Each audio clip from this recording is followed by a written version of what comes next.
My dear, prepare yourself for worse. Because life is so unpredictable.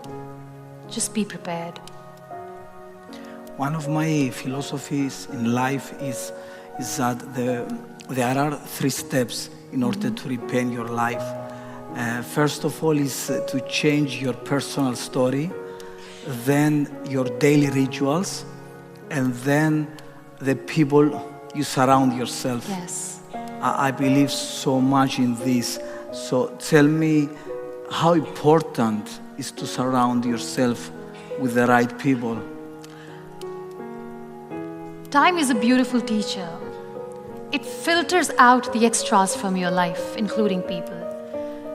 Being in the wheelchair in 12 years, I've met 3 categories of people. Number 1 category is of the people who see you in the misery, in pain,